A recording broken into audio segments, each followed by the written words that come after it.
સાંભળવાના છે, સાંભળવાના છે છેલ્લે. ચાલો તો બધા હાથ ઊંચા કરો. બે બોલો ભારત માતા કી જય, ભારત માતા કી જય, भारत माता की भगवान बिरसा मुंडा जी की जय जोहार, जय आदिवासी. આજે નવસારી ભારતીય જનતા પાર્ટી આયોજિત વાંસદા વિસ્તારની અંદર આદિવાસી સમાજનું આ સંમેલન સાથે સાથે ભારતીય જનતા પાર્ટીની અંદર ખૂબ મહત્વની જવાબદારી મળી છે એવા આગેવાનોનું સન્માન પણ થાય ને એટલા માટેનો આજનો આ કાર્યક્રમ અને એ કાર્યક્રમના અધ્યક્ષ ભાઈ શ્રી ગણપતભાઈ વસાવાજી, આપણા અરવિંદભાઈ, ધવલભાઈ, જયરામભાઈ અહીંયાથી ગયા છે, મોહનભાઈ કોકણી, અમારા મોહનભાઈ ઢોળિયા, રાકેશભાઈ દેસાઈ, અર્જુનભાઈ ચૌધરી, શીતલબેન અને મંચ પર ઉપસ્થિત સર્વે આગેવાનો, ભાઈઓ બહેનો, મારા ઇલેક્ટ્રોનિક મીડિયાના મિત્રો, પત્રકાર મિત્રો. વક્તા ઘણા હતા પણ આજે વાંસદાના લોકોને અભિનંદન આપવા માંગુ છું. એટલા માટે કે જે રીતે રેલી હતી અને આટલી મોટી સંખ્યામાં તમે જ્યારે અમારું અભિવાદન કરતા હોય ત્યારે સ્વાભાવિક છે કે મારે તમને ધન્યવાદ આપવા જ જોઈએ. હું ખાસ લોકોને, બધા જ લોકોને અહીંયા અભિનંદન આપું છું અને ભારતીય જનતા પાર્ટીના અમારા આગેવાનોને પણ અભિનંદન આપું છું. બધાની વાતમાં એવું આવતું હતું કે વાંસદા, કોઈ બોલી ગયું કાળી ટીલડી, કોઈ બોલી ગયું આ થયું. હવે હું તમને એટલું જ પૂછવા માંગુ, આ કાળી ટીલડી દૂર કરવાનું કામ અમારું છે કે તમારું છે? કોનું છે? છેલ્લે સુધી બોલો, કોનું છે? તો આવતી વખતે તાલુકા જિલ્લા પંચાયતથી પાછી શરૂઆત કરો. દેશમાં નરેન્દ્રભાઈ હોય, દરેક ગરીબ લોકોની ચિંતા કરતા હોય, એના માટે ચાર જ જ્ઞાતિ છે. ગરીબમાં કોઈ જાતિ નથી, ગરીબની માટે કોઈ જાતિ નથી. ગરીબ જેટલા બી હશે, કોઈ પણ સમાજના હશે, એ મારા પરિવારના છે એ રીતે પોતે ચિંતા કરે છે. દેશના ખેડૂતોની ચિંતા કરે છે, એનાથી આગળ વધીને દેશની મહિલાઓની ચિંતા કરે છે, યુવાઓની ચિંતા કરે છે કે આવનારી યુવા પેઢી એના માટે શું કરવું જોઈએ. એટલા માટે નરેન્દ્રભાઈ આ દેશને વિકસિત દેશ બનાવી રહ્યા છે અને વિકસિત દેશ બનાવી રહ્યા હોય ત્યારે આત્મનિર્ભર પણ દેશ બની રહ્યો છે અને આવનારા દિવસોમાં અમારી બહેનો પણ લખપતિ થવાની છે, પોતે આત્મનિર્ભર બનવાની છે. અમારા યુવા મિત્રો પણ પોતે આત્મનિર્ભર બનવાના છે, ખેડૂતો પણ આત્મનિર્ભર બનશે અને દેશ આત્મનિર્ભર બનશે તો દેશ પૂરા દુનિયાની અંદર ઇકોનોમી દ્રષ્ટિએ આજે તો ચોથા નંબરે છે જ.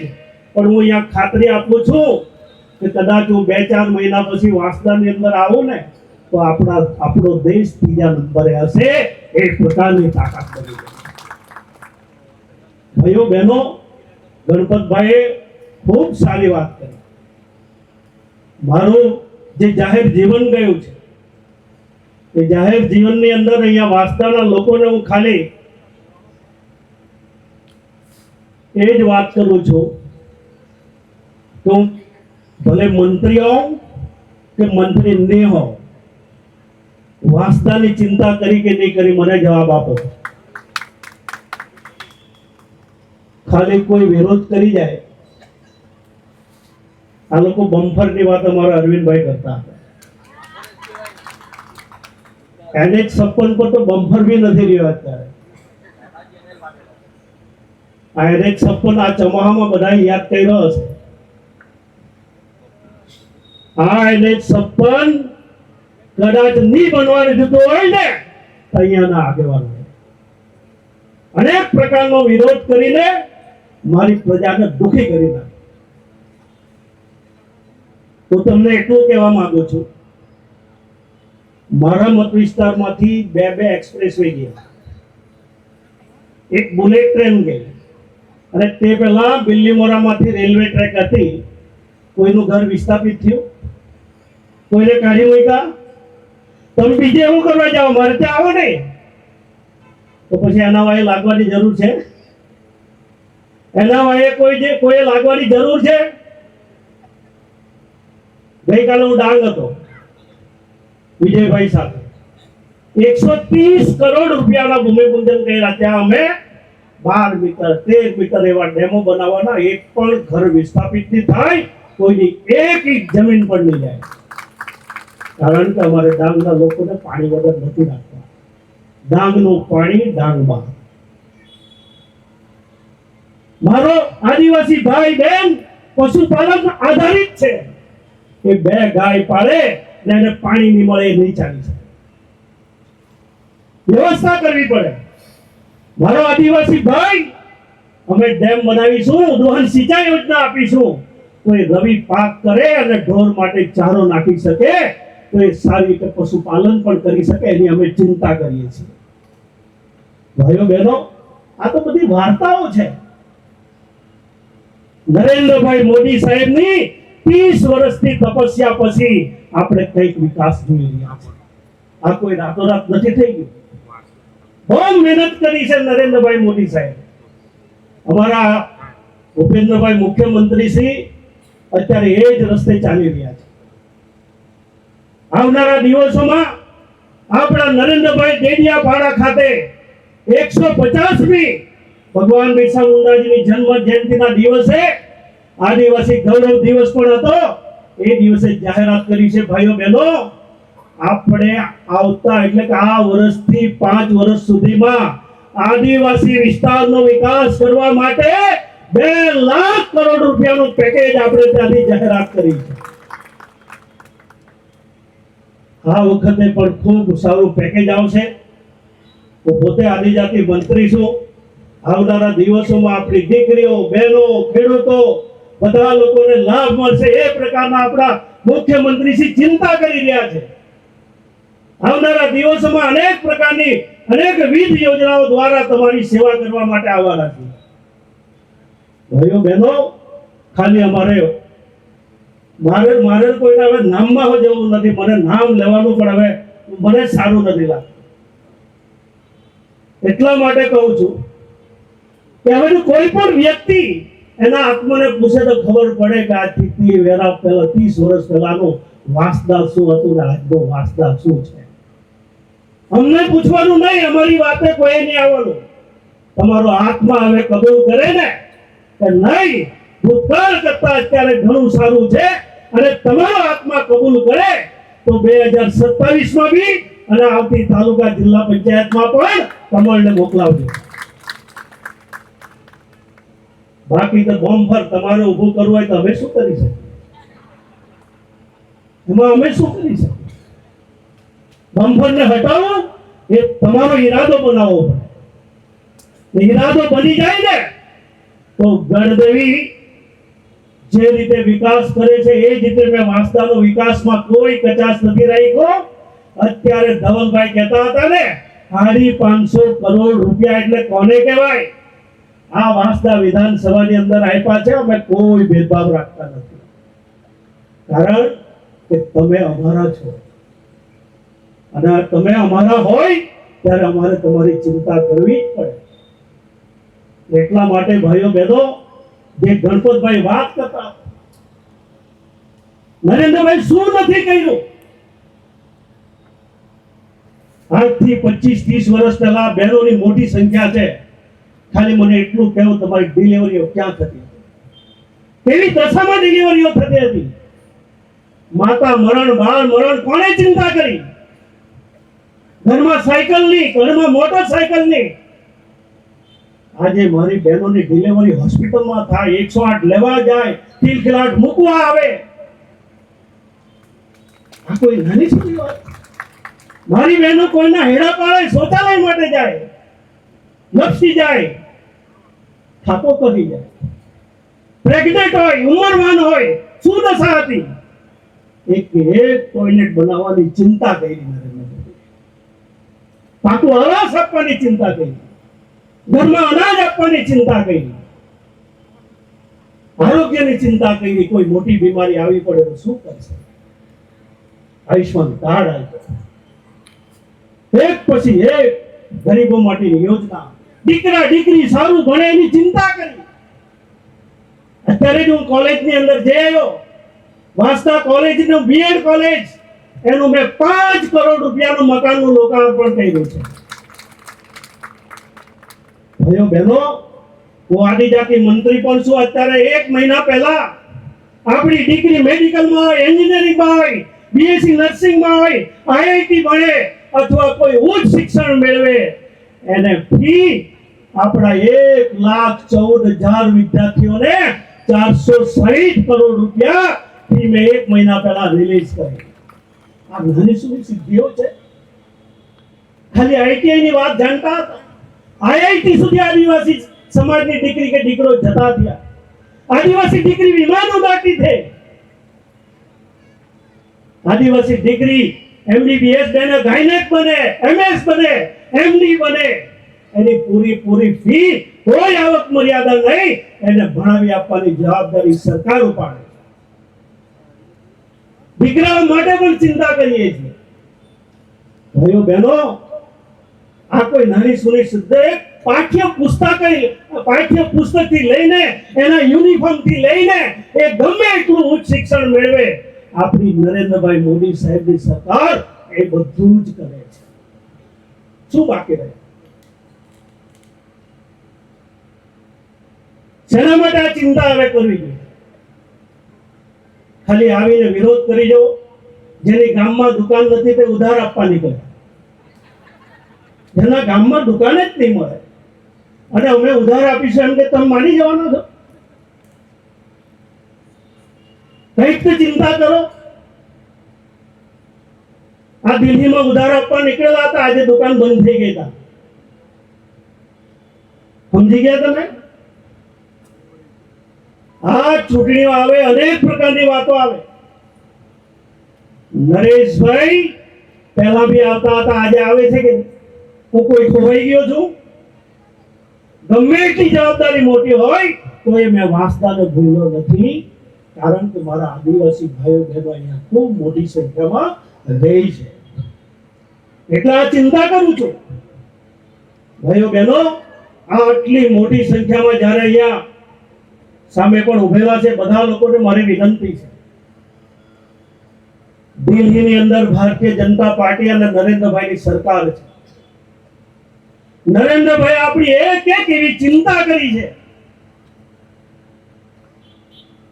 એનું ઋણ વાળવામાં આપણે કોઈ કચાશ રાખવાની નથી. જેવી તાલુકા જિલ્લા પંચાયતની ચૂંટણી આવે, નરેન્દ્રભાઈને ઋણ ચૂકવીને ફરી ભારતીય જનતા પાર્ટીના અમારા જે બી ઉમેદવાર હોય એને જીતાડીને તાલુકા જિલ્લા પંચાયતમાં બેસાડી દેશે. કેમ બેસાડવાના છે? ગુજરાત અને દિલ્હીથી જો સીધો વાસ્તવમાં રૂપિયો લાવવો હોય ને તો હવાડું તમારું તૈયાર કરવું પડે પાઇપલાઇન સાથે. જો તમારું અહીંયા બમ્ફર મૂકી દેશો એટલે તમારે સમજી જવાનું કે તમારી પરિસ્થિતિ શું થાય. માંગવા આગળ તો માય પણ નહીં પીશે.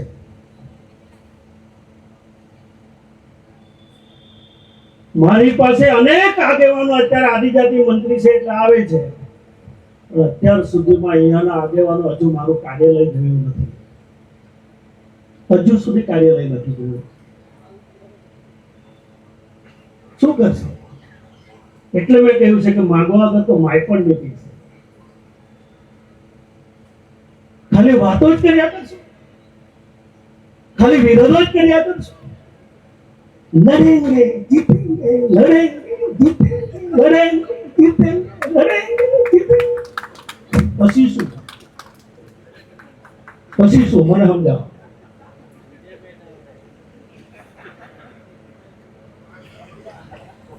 ભાઈઓ બહેનો, આ બધા લોકોને કહી જાઉં છું, બહુ જવાબદારી પૂર્વક વાત કરી જાઉં છું.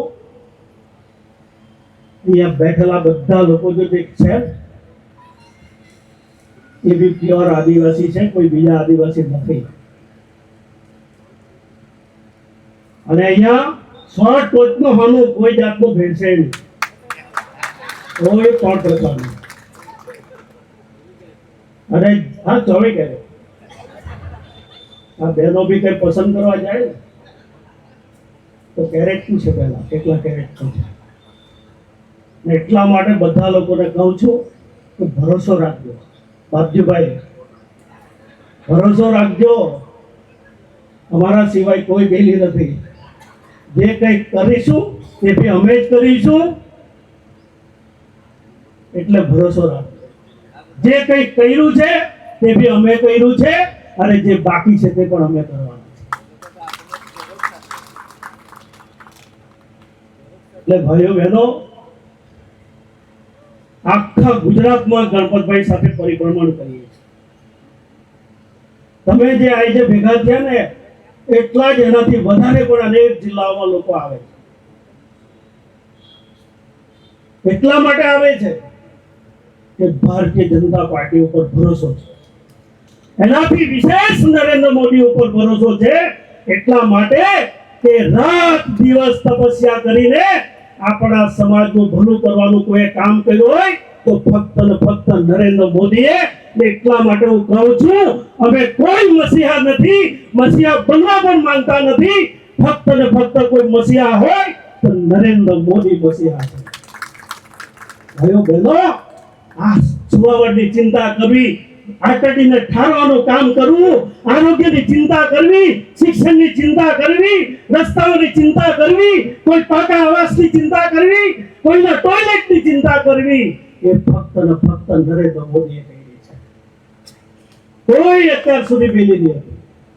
અનેક લોકોએ વર્ષો સુધી બીજા લોકોને પણ મત આપ્યા છે, પણ ભારતીય જનતા પાર્ટીને તમે મત આપ્યા પછી રામ મંદિર પણ બન્યો, 370મી કલમ પણ દૂર થઈ, અનેક પ્રકારના કાર્ય નરેન્દ્રભાઈ કર્યા. એટલા માટે કહું છું કે તમારો એક એક મતની કદર નરેન્દ્ર મોદી સાહેબે કરી છે. એટલે ભૂલે ચૂકે બી મત નહીં બગાડવાના. 500 વર્ષ પછી રામ મંદિર બન્યું છે, વચમાં ભલભલા ગયા. આ નરેન્દ્ર મોદી જ કરી શકે. આવી ભૂલ ક્યારે બી નહીં કરતા. મને ગાળો દેવી તો દે દેજો, મને જે કઈ કહેવું હોય ને કહેજો, પણ નરેન્દ્ર મોદીએ એક વ્યક્તિનું પણ નુકસાન નથી પહોંચાડ્યું, એક વ્યક્તિનું પણ નથી પહોંચાડ્યું. એ પ્રકારના એમણે કામ કર્યા. ભાઈઓ બહેનો, ખૂબ ગરમી હોવા છતાં તમે બેસી રહ્યા, અમને સહન કર્યા ને. એટલે હું મારી વાત પૂરી કરું છું. હવે તમે મને ખાતરી આપો, આવતી તાલુકા જિલ્લા પંચાયત આપણે તાકાતથી અહીંયા જીતવાની કે નહીં જીતવાની? જોરમાં બોલો, જીતવાની કે નહીં? પૂરેપૂરી સીટો સાથે આપણે ફરીવાર તાલુકા જિલ્લા પંચાયતની સીટો જીતવાની છે અને નરેન્દ્રભાઈનું રોડ ચૂકવવાનું છે. તમે આ જીતી જાઓ પછી 2027 આવે એટલે તમારું જે નાનું મોટું બમ્ફર એ તમારે દૂર કરવાનું છે. બાકી તમને જે જોઈએ તે અમારી ભારતીય જનતા પાર્ટીની સરકાર, નરેન્દ્રભાઈ મોદી સાહેબની અને ભૂપેન્દ્રભાઈની આપણી સરકાર તમારા માટે રાત દિવસ ચિંતા કરવાની છે. કોઈ ચિંતા કરવાની જરૂર નથી. ફરીવાર ગણપતભાઈનો પણ આપણે આભાર માનીએ. ગણપતભાઈ એકલાએ આદિવાસી મોરચો ચલાવવા માટે કઈ એમની તાકાત નથી. આપણે ટીમ બનીને એને કેવી રીતે મદદ કરી શકીએ. 14 જિલ્લા, 58 તાલુકા, 1,07,00,000 વસ્તી થઈ ગઈ આદિવાસી સમાજની. બધા લોકો એક થઈને જે વ્યક્તિ આપણું કરે છે એની કદર કરીને આવનારા દિવસમાં ફરીવાર આપણે પુનઃ જે રીતે આજે તાલુકા જિલ્લા પંચાયત આપણી પાસે છે, એક સીટ પણ સામેવાળાને નહીં મળે એ પ્રકારની તાકાત વાસ્તવવાળા બધા કરી લેજો. એ જ વાત સાથે ફરીવાર સૌનો આભાર માનીને મારી વાત પૂરી કરું છું. ધન્યવાદ.